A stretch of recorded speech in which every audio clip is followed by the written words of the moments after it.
So I'll talk a little bit about artificial intelligence in education. This is one of the topics that I like to do research. This is an interesting picture from 1969. It was published in a manga magazine in Japan. There was the vision of the future of education, not politically correct because there are robots punishing students that make mistake. So not romantic at all. But the vision is interesting because they show students learning using computers, and also something that looks like someone presenting, maybe something like distance learning, speakers. And it's very interesting to see how people imagine the future of education and somehow how we ended up going to that direction, specifically considering COVID. That's the agenda. We'll talk briefly about artificial intelligence. Then I'll talk about AI adoption model. That was my PhD research. I will just give some overview about the adoption, technology adoption model. And then I'll talk about artificial intelligence for education. I'll show some applications and some results.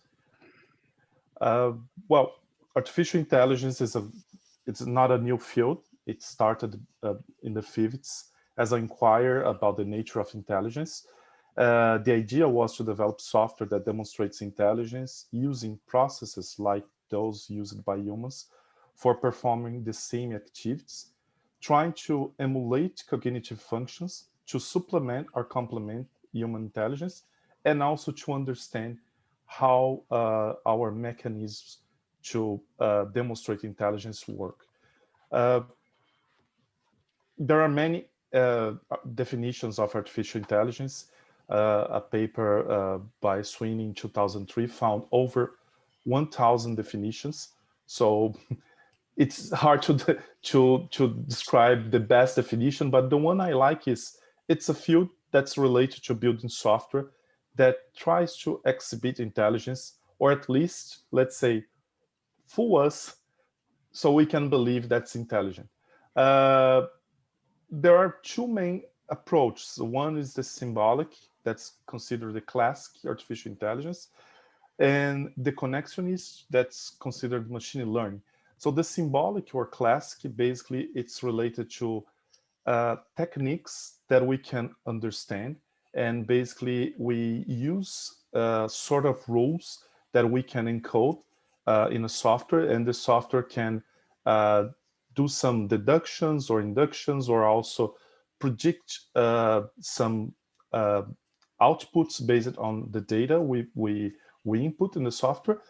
And the machine learning, that's what we have been seeing around nowadays, is more like I basically connect the outputs to the inputs, and I find, and the algorithm can find the complex relationship between input and output. And many times we cannot understand that relationship. It's not easy to understand the very complex nonlinear relationships between the input and output. During the 70s and 80s, most of artificial intelligence became known by expert systems. And the idea of expert systems is basically you interview experts, for example, in medical and medicine. So you interview doctors, you understand some rules that the doctors use and knowledge to make decisions about the kind of disease they are trying to diagnose, for example. And then you encode, you program the computer like a recipe, and the computer basically reproduce that knowledge. What we are seeing now is the reborn of artificial intelligence because of the new or recent developments on machine learning. So the field started basically from many other fields. So artificial intelligence, started with philosophy, also a lot of computer science, psychology. Many psychologists helped in the beginning of the field. A lot of inspiration from biology and neuroscience, of course. It's basically, the field relies a lot on mathematics to develop the algorithms and the rules. And it also inherited some knowledge from sociology. among many other fields. It's a lot of fields, or let's say applications, that we see many names that are starting to merge. It's very hard to distinguish. So it's easy to say that's an expert system or machine learning. But in the middle of those applications or definitions, we have many other applications like robotics that sometimes use computer vision, that sometimes use natural language processing. We have also speech recognition. We have speech synthesis. So there are many fields, and it's becoming hard to separate or one application from another, since we are basically seeing a lot of fields merging towards the application. One of the most asked questions is, what is the difference between artificial intelligence and machine learning, deep learning? Basically, the biggest field is artificial intelligence. The idea is create techniques that enables or mimic how humans behave and demonstrate intelligence. And the machine learning that started to be well known during AIDS in the academic field is basically the idea to use the algorithms that extract by itself rules from data and apply those rules to new data. So basically it learns from data, and you don't need to encode the knowledge. What you do, you just program or runs an algorithm that basically knows how to extract the rules to map those inputs to an output. And the deep learning that's newer is basically related to one type of technique that's a neural network, artificial neural networks, that basically are mathematical representations that emulates how the neurons work and the neural networks work. When we build those networks with many layers, so we try to basically emulate the mammal's brain. We are building deep neural networks, and that's what we call deep learning. So basically, when we apply those techniques to machine learning, we say that's a deep learning. Why it's better? It's basically because most of the time when we are applying machine learning, we need to do feature engineering. We need to deal with the data, prepare the data, and try to extract knowledge from the data and split in many fields so the algorithm can learn better. When we use deep learning, it has more capabilities of generalization and abstraction, so it can deal better with biggest data sets without us needing to prepare that much the data. That's, let's say, it's a little bit, I'm trying to provide an easier explanation. Sometimes there are exceptions, of course. Why now? But basically, we have been seeing the last decades, the mobile phone revolution made sensors, memory, processors cheaper because of economy of scale and more powerful. And also we connected everything. We're trying to connect it since the beginning of the internet and the mobile phone internet and then IoT. So we have a lot of data. When we have processing power and data, we have, let's say, we can apply most of the algorithms that for many years have been researched, but there were lack of computer power and there were lack of data to test or to apply those algorithms. So what we have been seeing is a progress in neural network architectures and many other machine learning techniques. And one of the main things is the ability of self-teaching. So in 2016, a paper was published in Nature that basically was that reported that computer won the Chinese, a champion of Chinese chess, the Go game, in a turning setup. So basically, in the competition setup, the computer was able to win. That basically, some people perceive that this is not new. I remember that the IBM computer won Garry Kasparov in 2007. But this is different because at that moment, someone needed to program the computer to say, this is how you play chess. Those are the rules. Those are the main strategies. This is how champions play. And there was a software that was written by human in 2007. What happened now is basically AlphaGo, the software developed by DeepMind, a company that was acquired by Google, learned just by observing how other players were playing and learn how to master by itself. So that was an interesting achievement that was reported by Nature, and it started to drag attention not only from the academic community, but also from practitioners and businessmen. I'll talk a little bit about my research from my PhD. It's related to understand or create a model that can explain the behavior intention to adopt AI-based systems. Not only educational field, I basically started by doing or performing a qualitative study, interviewing 43 people in Brazil. And what I found were, I found 5 factors influencing the behavior intention. The first was the facilitating condition. The second is how people expect the performance of the software or that system.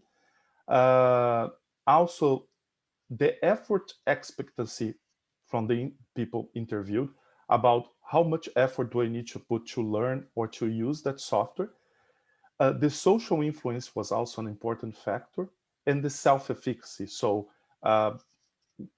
if I consider myself able to master that new technology and perform or use that new technology. So I found that doing the interview last year, and then I did a quantitative validation of those hypotheses. So basically, I built an instrument that was used 9 demographic questions and 78 questions based on validated instruments from Venkatesh and Tuan. I basically got 581 answers, but because I used attention check, I discarded all of them that did not pass the attention check, and I basically ended up with a sample size of 363 valid answers. Consider 5 factors, that would give me a 99% power explanation. So doing a simple regression, I found those factors influence. When they are combined, the effort expectancy, it's not significant. When they are alone, all of them are significant. I found why. Basically, the final model has a mediation and also moderation. But I will not go deep on this now. We can talk later. But one of the interesting things is when I consider as a control variable the education field, I found it significant, but it has, let's say, a negative influence on the behavior intention. So it looks like that people that were interviewed in the education field were less likely to demonstrate the behavior intention. And I became a little bit more curious, and I said, although this is not the main goal of my PhD, I will dig down on that later. And basically, I start to see that AI for education is not a new field. Actually, you can find papers and researchers doing or performing applications of AI for education in the last 30 years. And 2 main topics of interest is, at least on my opinion and what I'm interested on, is automation and educational data mining. So try to develop early warning systems to predict dropouts and performance problems or issues in school. I don't want to automate the role of the professor. Actually, what I would like to do is to help educators to at least spend less time with the bureaucracy or administrative tasks. I interviewed some professors in Brazil to understand the journey. I've been also a professor for FECAP for over 10 years, and I remember a lot of energy I needed to put filling the diaries, class participation, filling forms, reporting. And that time, basically, at least in Brazil, sometimes it's not paid. You basically give away your free time with family to do that, or time you should be with students or trying to understand how you can become a better educator. So basically, all the educators I interview in Brazil says that they spend a lot of time dealing with bureaucracy and administrative tasks. So I see a lot of opportunities knowing many applications of artificial intelligence to help educators to deal with that. And I became surprised when I saw that in educational field, people demonstrate that they are less likely to demonstrate the behavior intention to adopt artificial intelligence. And the second thing that I consider really interesting is how we can use machine learning to create models that can help us to predict school dropout. This is a problem in many places. In US, of course, it's a problem as well. But considering Brazil, before COVID, the evasion rates have been on the average 22%, usually lower for the public sector. This data here is for colleges, lower for public sectors and higher for the private sector. In the public sector, it means more time to graduate, so government spending more money. People don't, it's harder to drop when you are approved in a federal university or state university. In the private means issues with revenue, cash flow, and there are a lot of first year transfers and also later transfers that for private institutions is harder because basically you start with 100 students in a class and then you end up with 20 or 30 and they cannot like put a new student to basically occupy that empty city. And they found before COVID that online course had more dropout than face-to-face. On the right side, it's basically data for K-12. So we see that 52% of Brazilians between 19 to 25 years old stopped or dropped out. Basically, they don't put energy or effort in the school as they should put. Only 43% of the population that has more than 25 years old, they have the second degree or the superior complete. So the ensino médio, let's say high school. One on each 4 Brazilians between 15 and 17 years old every year drop out. So all the statistics, they do, and you guys know much better than me how bad is the statistics in Brazil related to education and dropout. So, Alexandre, please, Professor. Excuse me, sorry to interrupt, but I just want to be clear about what you're talking about here, because on the left-hand side of the slide, it appears you're talking about dropout from universities. On the right-hand side of the slide, you're talking about dropout by age groups, which may include university, may include secondary school, may include escola noturna. I mean, it's a bit confusing because there are many different things, and the dynamics of dropout from university are very different from the dynamics of dropout in secondary school. I agree. So that's it. Exactly. I have 2 different data sets here, or let's say 2 data sources here. This is one from I put like the reference here, and this is from Isto magazine, basically, just to show. I understand that you guys know better than the statistics than myself. It's just to show why I'm worried about that and the idea of how artificial intelligence can help. When we think about pandemic or during pandemic and post-pandemic, I think it's worrisome because a new study by INSPER, actually from 2020, shows that over $38 billion is the estimated cost in Brazil of dropouts, and over 500,000 young Brazilians were expected to fail to graduate in high school last year. And there are another study that shows that 28% of the students between 15 and 29 years old, they consider they will not return to school after the pandemic-related restrictions are fully lifted.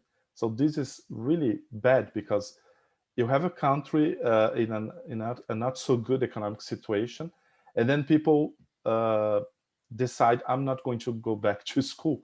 And at least in my perception, and when I see data, school and education is related to economic prosperity. So people are basically reinforcing a bad situation in the country. Half said they will not apply for an name. That's basically they exempt to go to universities in Brazil.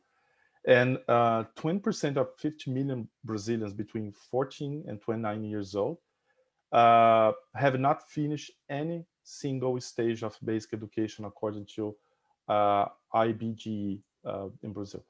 Well, let's show what it can be done. Well, I'm working with one small university and one big group in Brazil. This data is a secondary data, it's not their data because I haven't finished what I'm doing and I haven't published it yet. But this is one example. This is data from students pursuing bachelor's degree from 2012 to 2017. It's in New York and Pennsylvania. The source is here. Is basically this is a real data, and they did a competition and Kaggle. Basically, those are the attributes, and I basically got that data and I run an algorithm that I will show, and I want to show the results to show how promising the field is. The idea, well, base one attribute is the cohort, the year of the cohort. The cohort term, it means when, which term the student start, the marital status of the student, if it's single, married, if it's a no, the divorced, etc.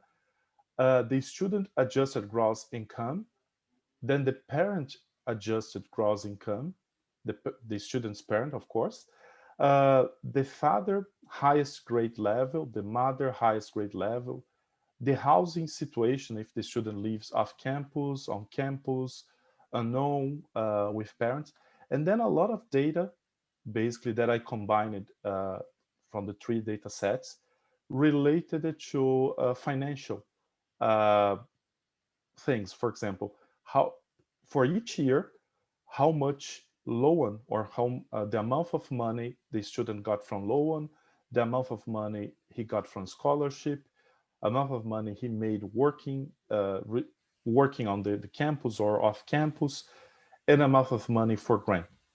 So basically did those four fields for each one of those years. And then, of course, the data set has a status if the person or the student drop out or not. Uh, the data set has 12,260 lines. And what I did is I trained many models. I'm just showing one model, that's the Randall Forest. You can run machine learning models using splitting the data set between train and test. So we do that because we want to test our model using data that was never seen before.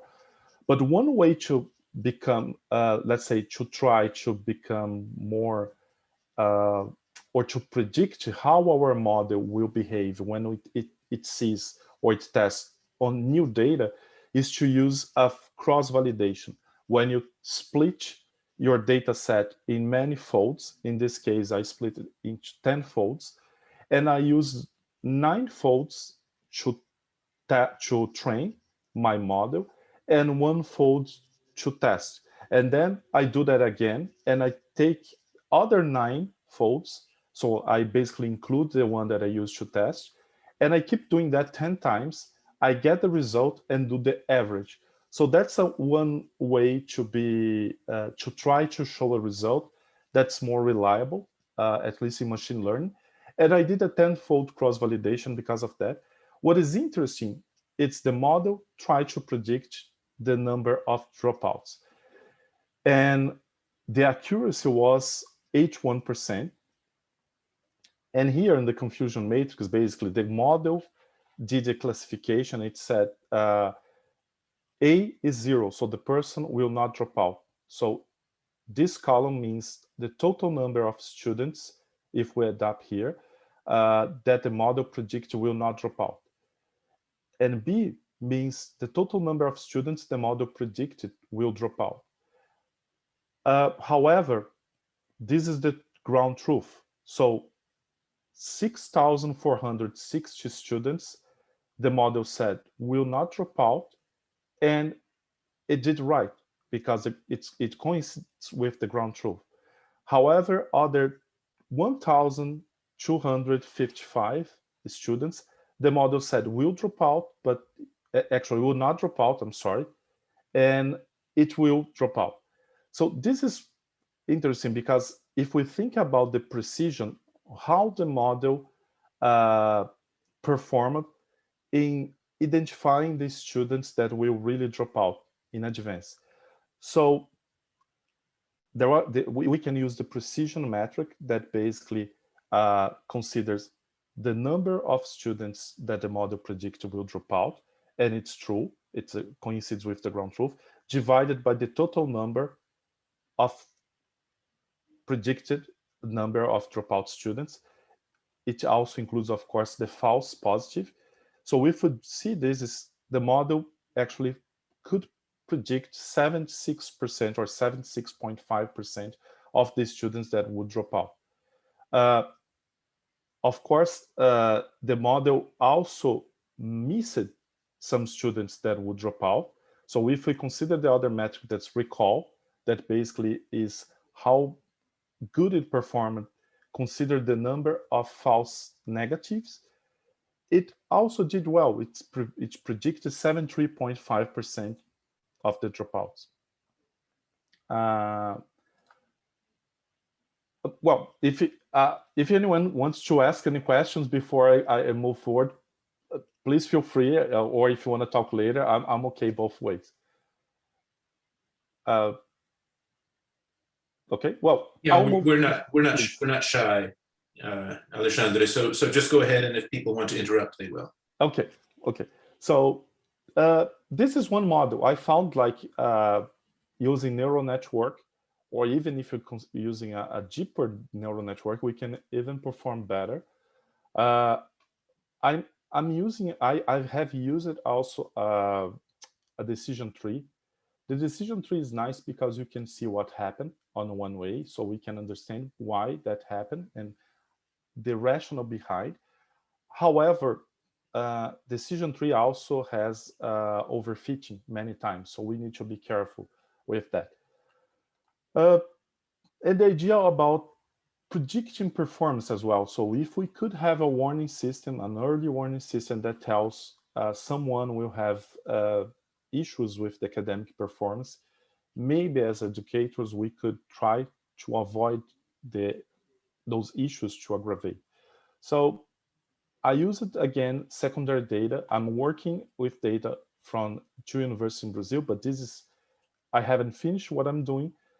This is secondary data from 2 public schools in Portugal. It's basically high school, 3 years of high school, and the data is from 2005 and 2006 school years. Basically, I have 395 lines with performance in math, 649 lines with performance in Portuguese. But the data set structure is basically, those are the fields. We have 2 schools there, basically, the biological sex, the age of the student, the address, the family size, the parents' cohabitation status, if they live together or not, the mother's education level, father's education level, mother's job, father's job, reason to choose that school, if it's close to home, it's a reputation, if it's specific to a specific course, and etc. Who is the guardian of the student, if it's a mother, father, or someone else. Home to school travel time, so how far it's the school. The weekly time the student reported to study. The number of past class failures. The extra educational support given by anyone, it can be in the school or someone else. And one that's more specific, if the family provides any educational support. Also, if if the student reported they pay extra class for the specific course subject, uh, extracurricular activities as well, if the students enroll in extracurricular activities, if attended nursery school, if it's a higher, if he wants to take higher education, so go to university, it's self-reported. If has internet access at home, if has a romantic relationship, uh, if it's the quality of the family relationship, it's self-reported.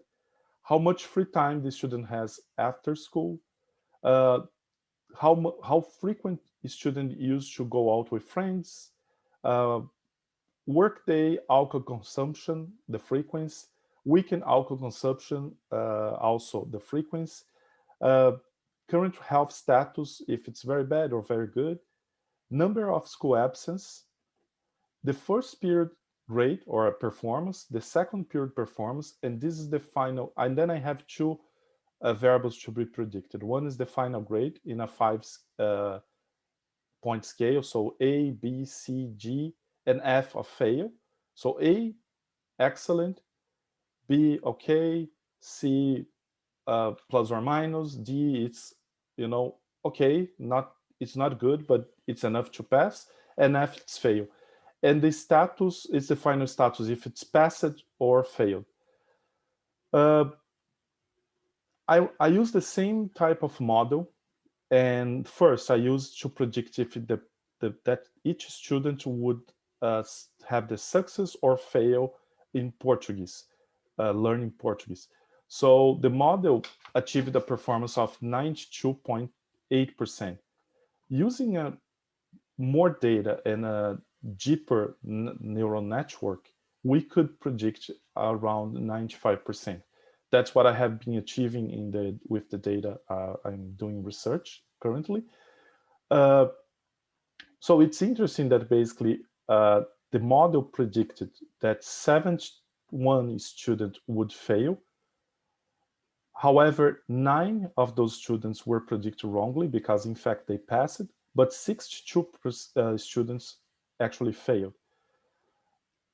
However, the model predicted that 578 students would pass, but from those, 38 students would in fact fail, and the model could not predict. But it's interesting that the model at least could give us or shed a light on at least 62 students that in fact would fail. But when we consider the grades, we run the same model trying to predict the grades. It's very interesting because the model can give us more information. So the accuracy was lower, 74, but if you see the confusion matrix, and usually one way to see the confusion matrix is see that this diagonal, we actually wanted everything to be in the diagonal and everything else to be 0. That would be the perfect model. But if we see the model make mistakes around the neighborhood of considering this scale that basically are the grades. So in terms of the grade that will basically be considered fail, the model achieves a good performance, actually help us, the precision is almost 88%, and help us to see which students will have a bad performance. And also it helps to identify the students that are borderline. So if we consider this model and using to predict grades, it's very interesting that educators could try to diagnose in advance which students will have issues with the performance and try to enroll or give any support to additional class or provide any additional help. If we consider math, or actually first, which main factors this model uses to predict the success or fail? The school, which school it's enrolled, the number of past failures, and if it wants to take higher education, what makes sense, if you want, you basically will put more effort, and the grades in the first and second term. When we try to predict the grade for Portuguese, the final grade, the model actually considered the weekly study time as a good predictor, also the number of pass failures, the extra educational support, the extra paid class within the course subject. It's interesting how the effort somehow it predicts what is expected. The activities, the number of activities involved, the extra class activities, if the student has internet access at home, and of course the grade of the first and second term. Let's see now how this example of model, also using tenfold cross-validation, performed with math. With math, the prediction accuracy was interesting, was almost 92%. And if we see the precision was almost 86%. So considering that we want to identify or predict which students will fail to pass or to get approved in math, only 19% was false positive in terms of fail, considering fail is our positive class. And also, it's a very good model to discriminate, because even considering the recall, basically it's a very high recall, almost 90%.